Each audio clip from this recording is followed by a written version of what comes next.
And I've told you this before. I only had 2 rules for my kids. When we left the house, I gave them my 2 rules again and again and again. I say, don't burn down the house and don't draw blood. That was the only rules I gave them. You say, well, that sounds a little lean. No, think a little deeper. Don't burn down the house. What does that mean? That means don't damage property. Interpret it a little bit. What does don't draw blood mean? It means don't hurt another person. These were great rules. Sometimes they could get into trouble without breaking them. I understand that.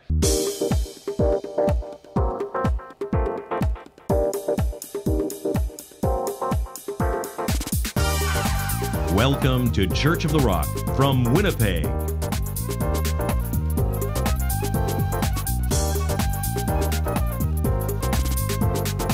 Stay tuned to this week's thought-provoking message from Pastor Mark Hughes.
Good morning.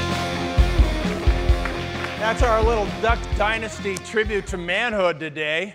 And I mean, why not, with Duck Dynasty being the #1 non-fiction show on television? You gotta love the non-fiction part. And you know, the theme song, of course, is ZZ Top's Smart Dressed Man, which of course I am today, because this is how Willie Robertson would dress when he goes to church, right? But this morning, my message is actually Smart Blessed Man, and of course, I spelt it wrong.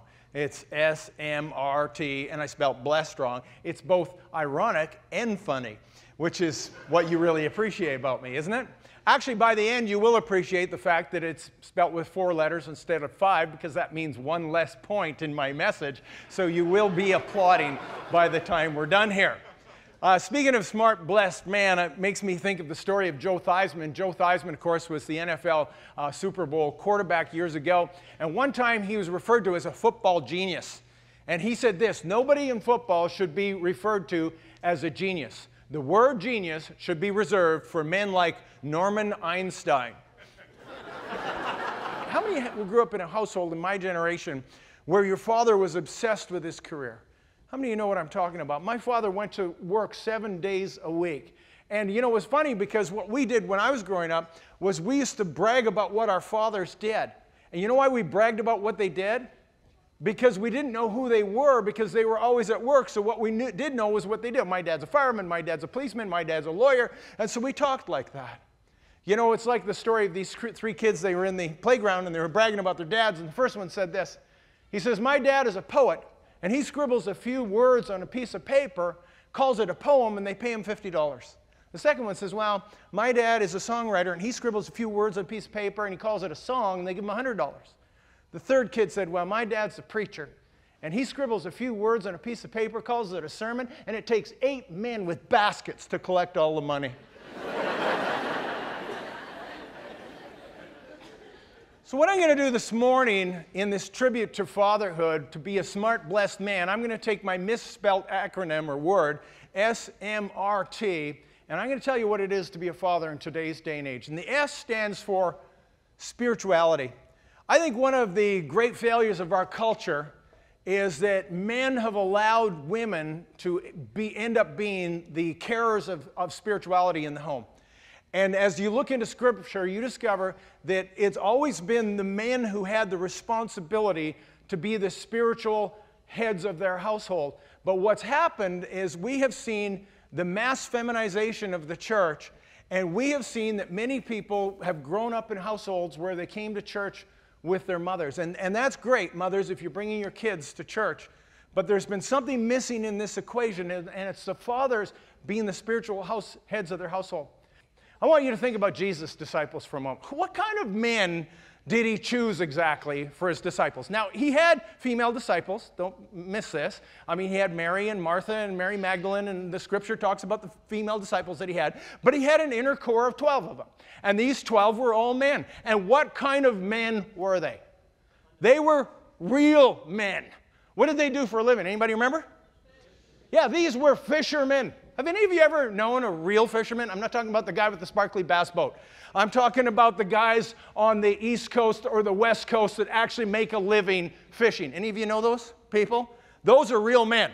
And if you don't know, you need to go meet a couple of them. Let me tell you something. Old fishermen never die.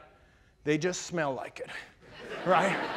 And when you look at Jesus' disciples, these weren't a bunch of soft metrosexual guys talking about when the next Argyle sweater is going to come out. These were a bunch of men's men.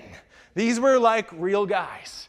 And you know, you may or may not be a fan of Duck Dynasty, but you have to appreciate the fact that these bearded, millionaire, redneck hillbillies love Jesus. They pray, they serve God, they go to church, they love their wives, they love their kids, they're not having affairs, they don't curse and cuss and swear like they do on other stations on television. You got to look at that and say, you know what? There's something appealing about that. I don't necessarily want to look like that, but I appreciate what they're doing. Incidentally, what do we think Jesus' disciples actually looked like? Has anybody ever thought about that?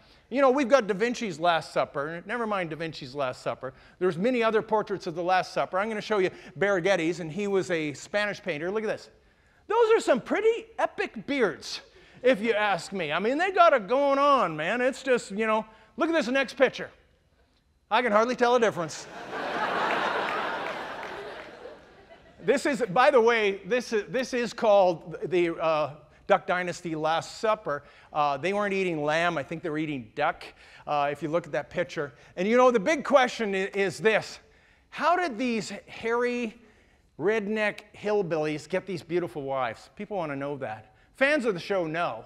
But those of you that are not fans are probably asking that question. How did they possibly, you know how they did it? They got them before the beards. That's how they got it. Yeah, let me show you the picture. Here we have Jason, his wife, Missy. There's their wedding picture. He's a pretty good looking dude, right? Show the next one. This is Willie and Cora. Look at that face. Underneath that big beard, or that rat's nest under his chin, there's a pretty boy. There you go. You know what this tells me, guys? Don't miss this. Get the girl first, and then grow the epic beard. That's what I get out of that. Just to carry on with this, just in case, let's look at crazy Uncle Si for a moment. There he is in his military days, clean-shaven guy. But my personal favorite, of course, is the patriarch of the family, and that's Phil. Check out Phil. That's pretty preppy looking. You know, by anybody's standards, there he is when he was in university. Oh, by the way, you may or may not know this, but he was the starting quarterback for Louisiana Tech, and on his team, he was number 10 there with the circle, and on his team, number 12 was the backup quarterback, none other than NFL superstar Terry Bradshaw was his backup quarterback. The two had a reunion last year. They got together with some brand new jerseys. There they are. One of them's aged better than the other, but I'm not telling you which one. So there you go, guys. You know, what's really important is not, you know, how much hair we have, how big of a beard we have, how many tattoos and muscles. That is not what women are looking for. I'm going to talk to the single men in the group. I'm not going to ask you to raise your hand, but I'm going to give you a little bit of advice here. Because I have been polling the single women in this church. And I've been asking them, what are you looking for in a man? And I have compiled, it's an informal survey, but it's tremendously accurate. So you will want to listen very carefully. The first thing that every single one of these single Christian women tell me is they're looking for a guy who is a godly man. That is number one. I've heard it from every Christian girl I've ever talked to. They're all looking for the same thing. They don't want somebody that's living like the devil and living like the world and running around. They're looking for a guy that's not afraid to be a spiritual man, not afraid to come to church, not afraid to serve, not afraid to read his Bible, not afraid to pray, a man that's willing to stand for his integrity and his honor. And that's the first thing that every single one of them are looking for. The second thing that they look for in a man is a job. You have to have a job if you expect to get a wife. You don't even have a chance without a job, guys, so don't even think about it. We can live and love alone. No, you can't. You need a job. And the third thing they tell me, and they don't all bring this one up, but it's a sense of humor. I think it's important, though. So there you go. That's what you need to do if you have any hope of getting a guy or girl, guys. Yeah, you got it. You got it. You know what I'm talking about. It's like this. There's like this story of this 32-year-old guy. He's living at home. He's having trouble finding a wife, and he tells his friend, every time I bring home a girl, my mom doesn't like her. So his friend says, well, I'll tell you what to do. Bring home a girl that's just like your mom, and she'll have to like her. So he says, that's good advice. So he goes out and finds a girl that's just like his mother and brings her home, and they're kind of warming up. A few months later, he bumps into his friend. His friend says, how's it going? He says, well, not as good as I'd hoped. And he says, well, did you find a woman just like your mom? He says, yeah, she's exactly like my mom. My mom loves her. And he says, well, then what's the problem? He says, my dad can't stand her.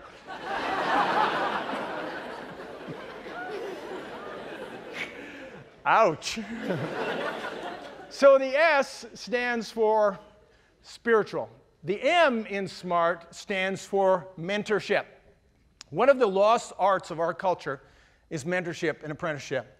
In the times of the Bible, in fact, throughout most of the history of humankind, what the fathers did was they mentored their children, particularly their sons. Even in the scripture, you know, take a wild stab at it. What do you think Peter and Andrew's father did for a living? Yeah, he was a fisherman. What do you think Jesus' supposed father Joseph did for a living? He was a carpenter because Jesus was a carpenter. He was a carpenter. Whatever your father was, you were because you were apprenticed in those things. Now, we don't do that anymore because the job market is trained, and if your father was a blacksmith or a buggy whip salesman, you're probably in big trouble today. So you're not necessarily going to follow in the footsteps of your father in today's economy and job market, but that's not what really is important.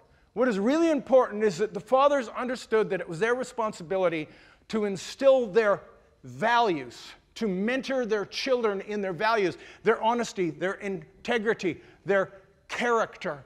And these things are to be transferred down to the next generation. And everything you are, let me tell you something, guys, everything you are, every decision you make, and every action you take is actually not done in a vacuum.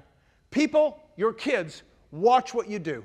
And your kids will more often than not do what you do, not what you say.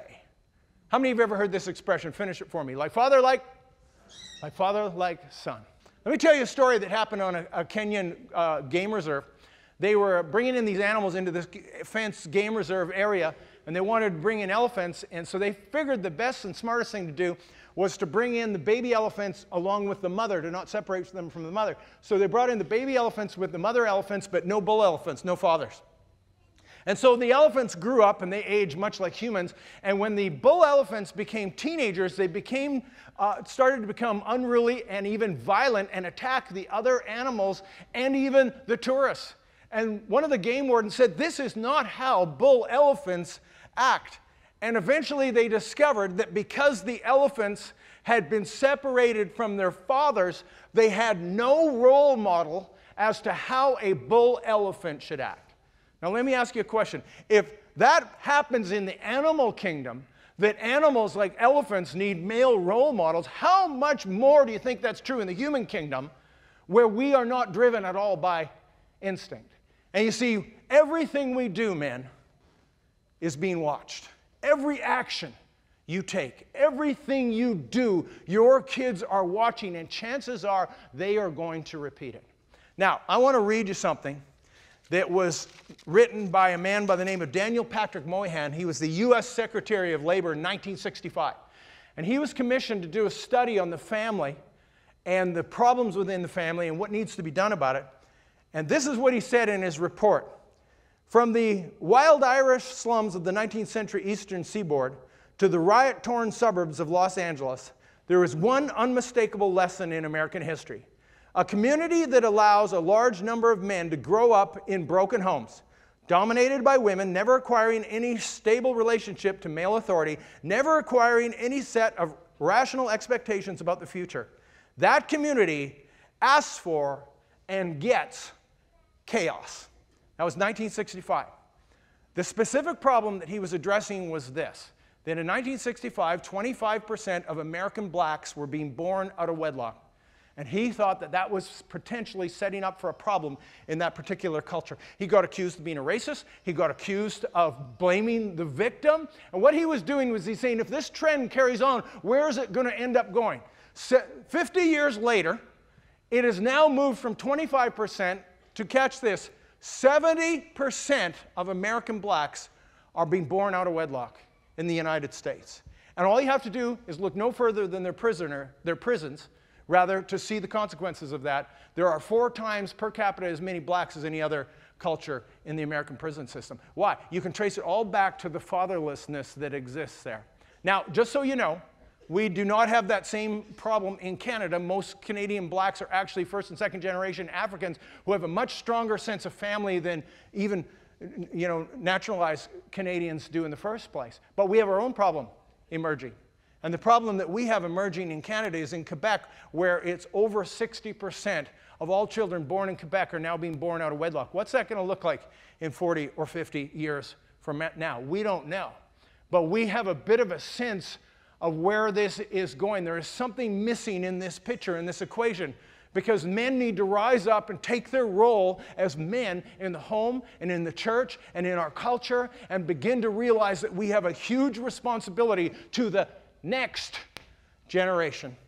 There was a man by the name of Paul Vitz, and he wrote a book called The Faith of the Fatherless. And what he did was he was tracking and following the history of the atheist movement through the last 300 or 400 years, because that's how old it is. And he was looking at the prominent atheists, people like Nietzsche and Voltaire and different people like that, and he wanted to know what the common thread was. And he discovered that these atheists, were almost, by and large, all fatherless. They either had a father that was weak or abusive or absent or dead. And he looked at that and he thought, isn't that incredible that these men come out of these fatherless situations? And so he wondered if the corollary was true. And so what he began to do was to study the prominent men of faith during the same era. People like Dietrich Bonhoeffer and Albert Schweitzer and William Wilberforce and G.K. Chesterton and Karl Barth and these different people like this.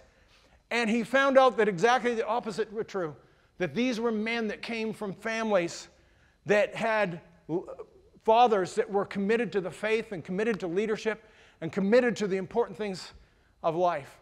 And so when we look at our children, man, I want you to know that you have a huge responsibility, not only to your own children, but the next generation, that we would prevent them from falling into this trap that the world is already leading them towards. So the S stands for spirituality, the M stands for mentorship, the R stands for rules. You know, every household has rules, written or unwritten, mostly unwritten. Your house has rules. You say, well, I know some households that have no rules. Well, you know what? Those are rules in themselves, you know. What's the rules? The rules are there is no rules. That's rules, right? And so every house has rules. And here's what I've discovered about the rules in a house. The mother can have all the rules she wants, but if the father doesn't keep them, the kids ain't keeping them either. Am I right about that? I mean, the father actually sets that tone, and he sets the culture and the characteristics and the personality of that home. Let me tell you a story of 2 friends I had when I was growing up. And listen carefully to the names. These 2 guys lived 2 doors apart, 1 house in between them, and my one friend's name was Bob Lawless, and the guy 2 doors down, his name was Keith Straight. Not making this up. Bob Lawless and Keith Straight. Now, I would go over to Bob Lawless's house, and they had no rules. They were the lawless, right? And they had no rules. And I'll never forget his dad. His dad used to sit in that overstuffed armchair that was actually made out of material the same as this shirt. You can't get furniture like that today. And he was sitting in this overstuffed chair with a dirty T-shirt and a beer in his hand, and I never ever saw him once move from that chair. And he was in that chair and watching television, and that television never got turned off. And in fact, they never walked away from that television. And so what happened was at mealtime, and I got invited over for mealtime from time to time, they didn't have a dining room table. They didn't need a dining room table because you ate in the living room in front of the TV. And so you go into the kitchen, you get your food, and then you would go sit down in front of the television, and you would eat that food, and if it spilled on your clothes, and it spilled on the furniture, and it spilled on the rug, it didn't matter, because this house was the lawless house. It was actually lots of fun. And so 2 doors down lived my other friend, Keith Strait. And Keith Strait's dad, catch this, was a missionary. And Keith Strait had more rules than you can shake a stick at. He had no television. They did not own a television. They did not have games. They did not have toys. Their house was immaculate and everything was in order and had all this structure and all this rules. And Keith Strait's mom had this bun. Her hair was up in a bun like Marge Simpson. I don't remember it being blue, but it might have been. And anyway, they were the straightest people I had ever met. Remember I said he was a missionary? I didn't even know what a missionary was. I asked Bob. He said it was a position. I don't know.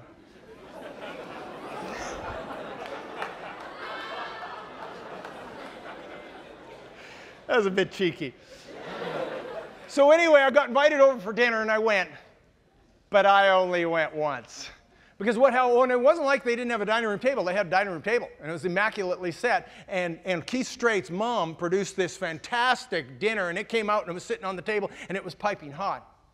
But then what happened was Keith Strait's dad, the missionary, like I said, I really didn't know what a missionary was. He pulled out his Bible, and he started to read from it. And I think he read from Genesis to maybe somewhere in Micah or Habakkuk or something. It just seemed like he read it forever. And then when he finally stopped reading, he started explaining it and preaching on it. And I thought, finally, we get to eat. He's finished reading the Bible and yapping on about this stuff. And he says, now we're going to have a season of prayer, silent prayer.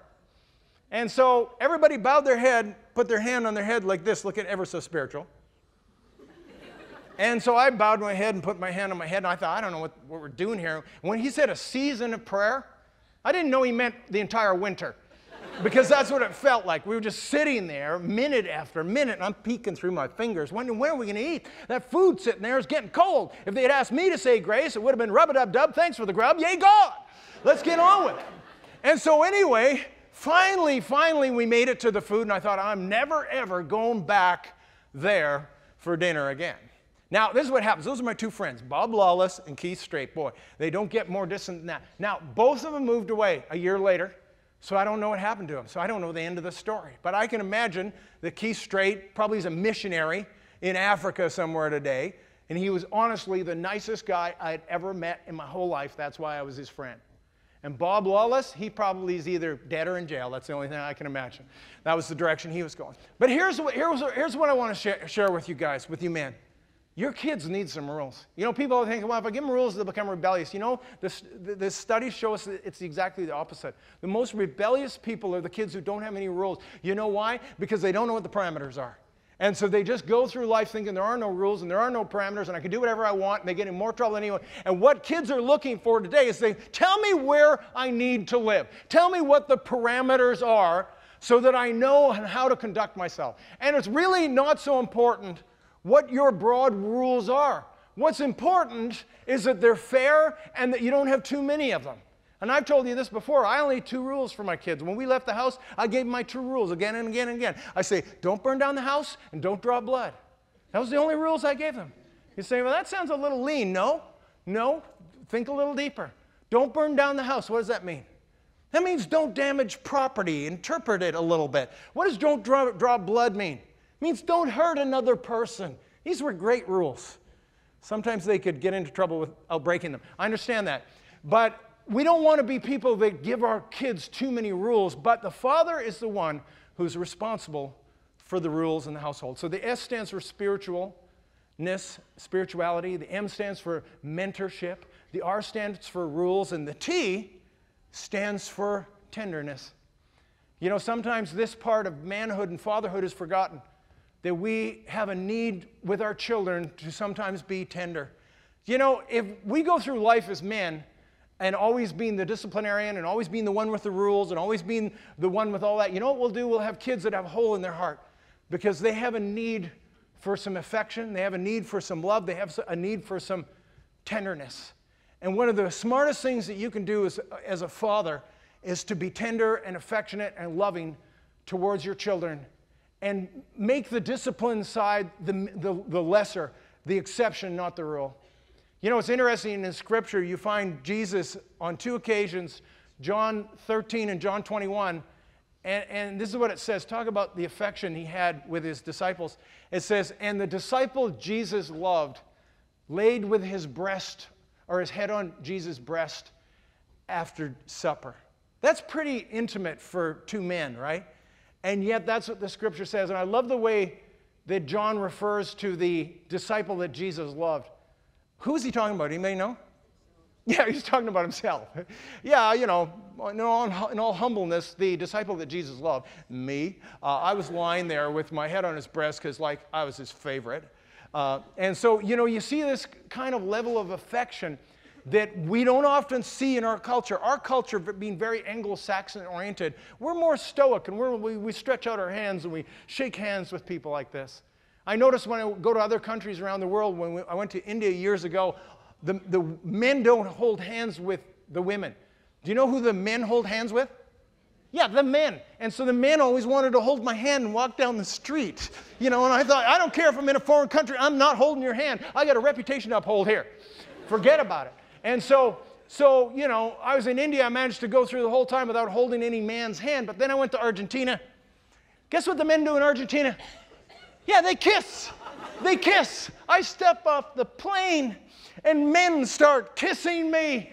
And you know, I know I'm good looking. I know that, but I wasn't expecting an entire generation of men to want to kiss me. And so for 3 weeks, you know, some were kissing me on one cheek, some were kissing me on both cheeks. I'll tell you, I got kissed more in that 3 weeks. It's enough to last me for the rest of my life. If I never get kissed by another man, I'll be a happy camper. But it did show me something. And I thought, you know, here they are. It's hot there and humid. They're sweaty. They're hairy. And yet they're not afraid to show another man some tenderness. Not afraid to show another man some love. And see, being a man doesn't mean always being unaffectionate and always being rules-oriented and always being, you know, so dignified. Sometimes being a man is being loving. And you know what? Here's what happens. If we don't have those moments with our kids where we don't have to have the answer and we don't have to have the rules and we don't have to give them instruction and we can just be with them and we can just love them and we can just spend time with them, if we can't do that with them, then we are not really showing them the tenderness that they not only deserve, they need it. Let me close with one final story here today. How many remember, you know, almost a generation ago, a preacher by the name of Jimmy Baker?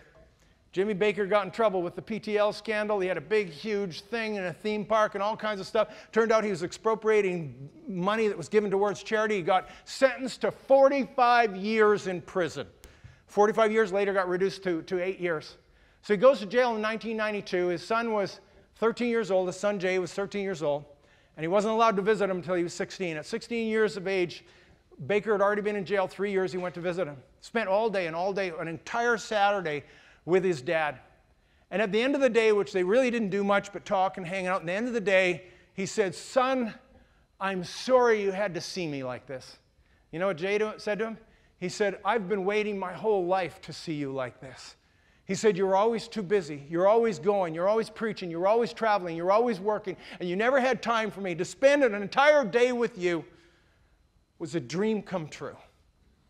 And you see, man, our fathers have, as fathers, we have a need to give our kids something that they're not going to get from the world. A wholesome affection and love and tenderness. You can be a smart, blessed man, a spiritual, mentoring, rule-giving, but tender and loving man. That's what manhood is all about. Blessed is the man whose quiver is full.